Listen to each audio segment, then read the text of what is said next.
Oh, Wow. yeah. Just great conversation with these two wonderful ladies. And again, we are with Jennifer Rodzinka. Rodzinka and Salka Valero. And we are just talking about hope for human trafficking. What are some of the things that we can do as a community to come together for someone in your family or friends or anyone who's out there who may be entrapped into this world of human trafficking? What hope do we have for that? And so just getting a little bit more involved with it. Now you said that you're working with the War Project, the women, the war, the I'm sorry. Women at Risk International. Women at Risk International. And so just give me a little bit more information about how they can learn about that program or how they can personally get involved with Calvary's Love or a Safe Harbor if they want to volunteer or get more information or come proactive and get involved with human trafficking. Well, with Calvary's Love, this is this is a ministry that we're in the process of birthing right now. It's just come at us so strongly, and it's really the heart of our pastors to have this. And we're an Isaiah 61 church, and we want so much to set the captives free and to bind up the brokenhearted, release from darkness the prisoners. That's what we want to do. So we want to be a safe place for people. Right.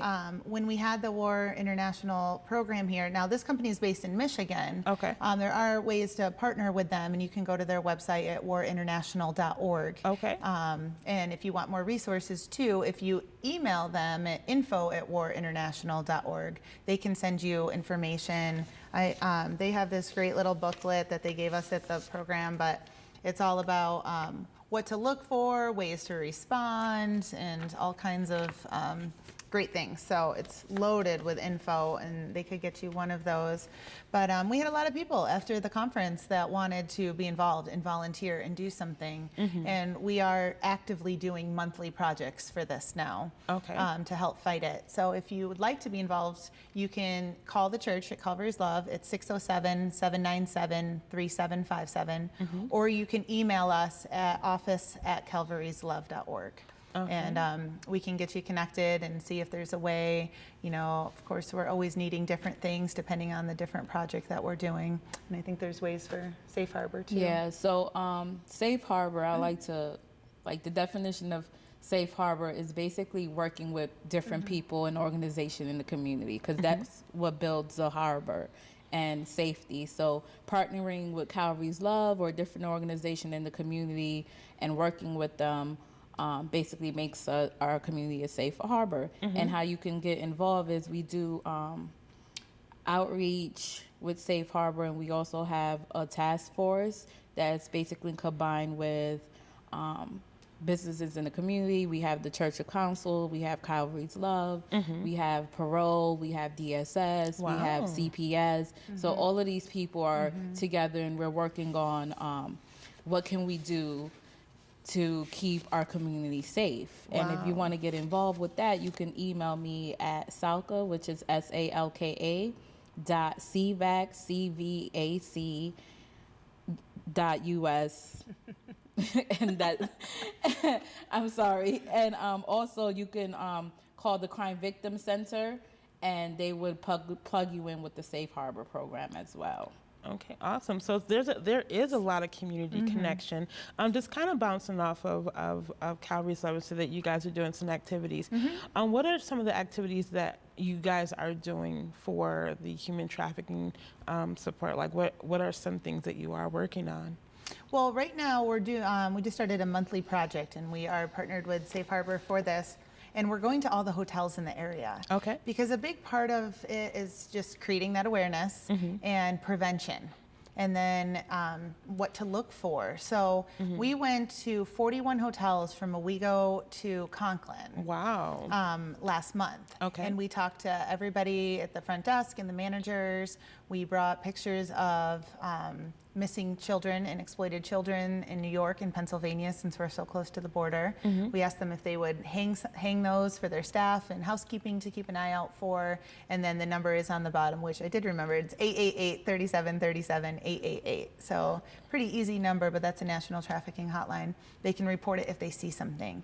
But what was so amazing is that we had multiple hotels, and they were also willing to work with us. They were very excited and open, and they asked us to come back monthly for more training and to teach them what to look for. But we had multiple confirmations, unfortunately, but it is a good thing that we're targeting it, that it is happening in their hotels. And a lot of the managers were like, I didn't know what to do, you know, who to report it to and whatnot.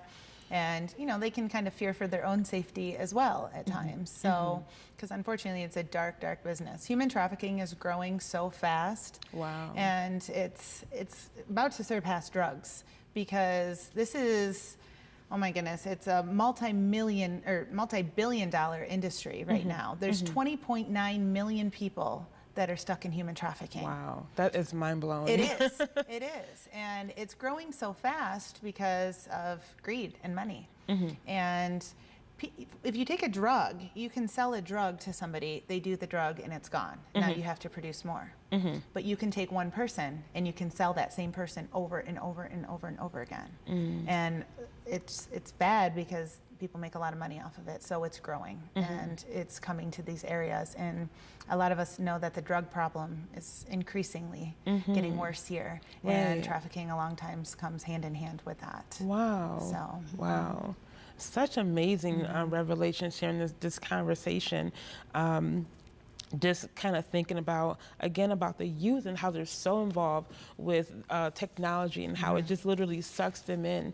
And also, you know, even as a parent, talking about key communication, like, what is your child doing? Like, who are they hanging out with? What are some signs that they may be exhibiting? Are they shying away from you? Are they communicating with you?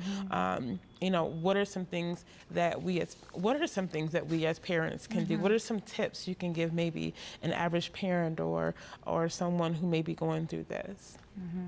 I would just say, you know, try to have every password for all their social media sites, you know, supervision, but I'm sure that you can't always be at every place where your child is going to be, you know, and build a relationship. And one of the things I want to emphasize is raising up self-esteem. You know, tell your child that they look beautiful, they had a good, you know, that they're great, and compliment them all the time. Because if you do that, then somebody on the street, a stranger doing it to them, it's not going to be like, oh my gosh, you know, they're building my self-esteem up, they're doing things that I'm not getting at home. Like, I really want to emphasize on that, because if you don't show them that kind of love at home and build their character and self-esteem up, then the street is out there to do it for you. And then it's easier for them to go out there and kind of, you know, be vulnerable and allow people to get close to them. And there are programs that they offer, like Girl Circle.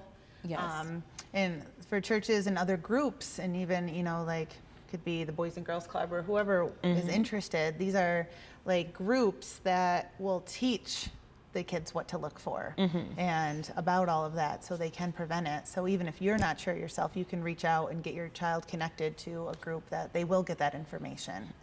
And also, if there's any time in the community that an organization or a place is offering anti-human trafficking training or awareness day, like, attend, so that way you can be educated. A lot of the times, you know, we're doing things in the community.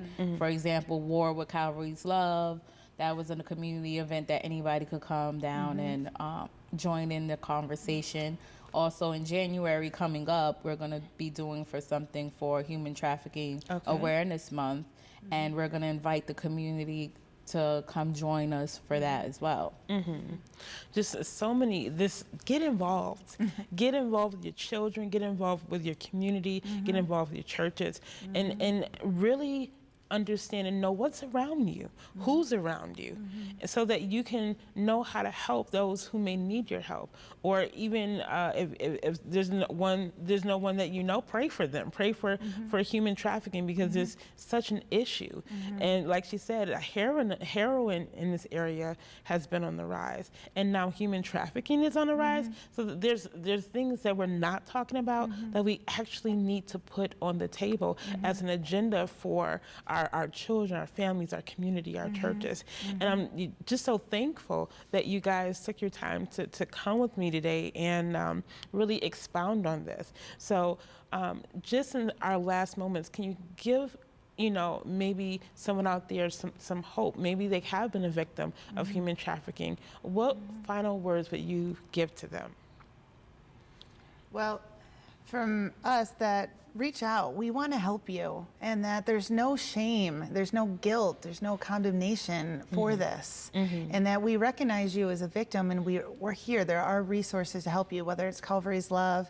There's an organization in Corning called Potter's Hands, and they're just building a big restoration house right now. Wow. We're working on drop-in centers so that runaway youth can come, because the statistic is 1 in 3 runaway youth will be trafficked within 48 hours. Wow. So it's really important to reach out to those at-risk kids. And if you see them in your community, reach out to them, be a friend. But there's just so much out there that we can do to help if you take the first step and reach out to us. Amazing. Salka? From a survivor perspective, I would want to tell, if you've been a survivor from this, or if you might be going through this, that it's not the end of the road, and you're more than just a victim. You're more than just a survivor. There's plenty of things we can do to combat this. Focus on what you're good at. Look, there's hope. I got out of it. I'm okay. Now I'm out here being an advocate, and I also am an activist of many other issues that are going around in our community. And you can free yourself. You don't have to be in bondage after the situation. So amazing. Thank you guys for tuning in. Thank you for WBNG, Broome County Council of Churches. And for all of our friends, God bless. Have a good day and have an amazing week.